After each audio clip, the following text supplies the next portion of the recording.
लेकिन जो आज का मैच था, आज का मैच पाकिस्तान जो है ना डकवर्थ लुईस मेथड जो है ना, उस मेथड के थ्रू पाकिस्तान को जो है ना विन करार दिया गया है। आज के इस टॉपिक के अंदर ना मैं आप लोगों को समझाने की कोशिश करूंगा कि ये जो डकवर्थ जो मतलब कि डकवर्थ लुईस मेथड है, ये एक्चुअली है क्या। और अस्सलाम वालेकुम रहमतुल्लाहि व बरकातहू। जैसा कि आपको मालूम है कि आज का जो मैच है, जो कि 402 रन का टारगेट मिला था पाकिस्तान को, और ये पाकिस्तान के लिए बहुत मुश्किल था अचीव करना, क्योंकि आज तक वर्ल्ड कप की हिस्ट्री के अंदर 345 रन ही जो है ना वो अचीव हो सके हैं। लेकिन जो आज का मैच था, आज का मैच पाकिस्तान जो है ना डकवर्थ लुईस मेथड जो है ना, उस मेथड के थ्रू पाकिस्तान को जो है ना विन करार दिया गया है। आज के इस टॉपिक के अंदर ना मैं आप लोगों को समझाने की कोशिश करूंगा कि ये जो डकवर्थ जो मतलब कि डकवर्थ लुईस मेथड है, ये एक्चुअली है क्या, और इसके तहत जो है ना स्कोर्स या कैलकुलेशन जो है ना वो कैसे की जाती है। अब जैसे मुख्तलिफ खेल हैं, उसके अंदर हार और जीत का हतमी फैसला तक रसाई के बगैर जो है ना गैर रवायती तरीके और कानून जो है ना मुरतब किए गए हैं, जो क्रिकेट में है, इस तरीके को जो है ना डकवर्थ लुईस या डीएलएस जिसे कहा जाता है वो कहा जाता है। अब इसका इस्तेमाल जो है ना बारिश और खराब मौसम जो है ना से मुतासरा मैच में आमतौर पर दूसरी इनिंग्स में मुकर्रा हदफ का ताकुब कर रही टीम के लिए तरमीम शुदा हदफ का हिसाब लगाने के लिए किया जाता है। अब सबसे पहले इसकी बताते हैं थोड़ी सी हिस्ट्री के, ये मेथड बेसिकली है क्या। इस कानून के मूजिब जो है ना वो बरतानिया के जो फ्रैंक डकवर्थ और टोनी लिविस हैं, इस कानून का जो पहली मरतबा इस्तेमाल है 1996 और 1997 में जिम्बाब्वे और इंग्लैंड के दरमियान खेले जाए एक मैच में इसको आजमाया गया था, जिसके अंदर जो जिम्बाब्वे की टीम है वो 7 रन से जो है ना ये मैच जीत गई थी।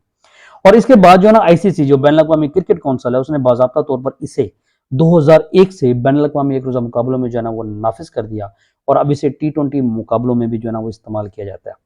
अब आमतौर पर समझा यह जाता है कि ये जो मतलब कि डकवर्थ जो लुईस सिस्टम है, मेथड है, ये काफी पेचीदा कानून है जिसे आम इंसान जो है ना वो समझ नहीं सकता। अब हता कि जो कई ममालिक के क्रिकेट कप्तान है वो भी कई दफा इस कानून को ना समझ पाने की शिकायत जो है ना वो कर चुके हैं। लेकिन हकीकत यह है कि इसे समझने के लिए इल्म रियाजी के किसी जो है ना बहुत ज्यादा अला डिग्री की जरूरत नहीं है, बल्कि चंद अदादो शुमार है जो कि आपको सामने रखने पड़ते हैं। मामूली सी जरब और तकसीम आपको करनी पड़ती है, और इसके बाद ये आसानी जो है ना इसका फैसला किया जा सकता है। अब जो डीएल का जो बुनियादी नजरिया है वो ये है कि कोई भी टीम रन्स के हसूल के लिए उसको दो चीजों का ना इस्तेमाल करना होता है। मतलब उन्हें इंफॉर्मेशन चाहिए होती है। पहली ये कि टीम के पास खेलने के लिए कितने ओवर बचे हैं, और दूसरा ये कि उसकी कितनी विकेटें महफूज है। मतलब कि दो जो चीजें चाहिए वो ये कि उसके जो रिमेनिंग ओवर्स हैं, और उसके बाद उनकी जो रिमेनिंग विकेट्स हैं। अब इन दोनों जराए में से किसी एक में भी कमी वाकई होने की सूरत में टीम को रन्स बनाने की जो सलाहियत है वो ऑटोमेटिकली कम हो जाती है। टारगेट ज्यादा हो, ओवर कम है, तो वो टीम अचीव नहीं कर पाती। अगर विकेटें कम है, क्योंकि बाद में आने वाले प्लेयर बैटिंग लाइन में नहीं, या कोई भी उसका फैसला हो सकता है, उसके तहत जो ना जो उनका मतलूबा हदफ है उसके पहुंचने के जो इम्कान है उनके कम हो जाएंगे। अब अगर विकेटें महफूज हैं और ओवर्स कम है, तो ज्यादा रन बनाने या मतलूबा हदफ तक पहुंचने के इम्कान कम हो जाएंगे। और अगर विकेटें कम है और ओवर्स मौजूद हैं, तो ऐसी सूरत में भी इस बात की उम्मीद जो है ना वो कम की जाती है कि नए आने वाले बल्लेबाज और कम ओवर्स में ज्यादा जो रन स्कोर कर पाएंगे या मतलूबा हदफ को अबूर कर लेंगे।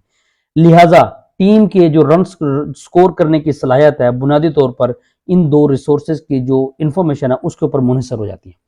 अब ये जरा जिस तनासब में मौजूद होंगे, मतलूदा हदफ को जो ना उतनी ही आसानी से अबूर किया जा सकेगा। डकवर्थ लुईस ने इन जराए के मजमुआ की जो परसेंटेज होती है उसको एक टेबल में पेश किया है। ये टेबल विकेटों के नुकसान और ओवर्स के कम होने की वजह से जो है ना जराए में जो रिसोर्सेज हमें मिलते हैं उसमें वाकई होने वाले में कमी की फीसद को जो है ना वो जाहिर करता है। जब किसी मैच में इसकी शुरुआत के बाद किसी वजह से कोई तखफीफ की जाती है या लामहला एक या दोनों टीमों के जराए को नुकसान होता है, ऐसी सूरत में तरमीम शुदा हदफ का तयन करना पड़ता है। डीएल मौजूदा जराए या बचे हुए जराए को जो मद्देनजर रखकर इस हदफ का जो है ना वो हिसाब लगाता है। अगर मैच में दूसरी इनिंग्स के दौरान खलल पैदा हो जाए तो उस हदफ में तखफीफ की जाती है, और अगर पहली इनिंग्स के दौरान मैच रोकना पड़ा है तो हदफ में इजाफा किया जाता है। आईसीसी के ज़ाब्ता के मुताबिक डीएल का इस्तेमाल उस वक्त किया जाता है जब दोनों टीमें कम अज कम 20 ओवर्स का खेल जो है ना वो मुकम्मल कर चुकी हों। टेबल की मदद से हासिल किए गए जराए की फीसद के बुनियाद पर नए हदफ का जो है ना वो तयन किया जाता है, जिसे पार स्कोर कहते हैं।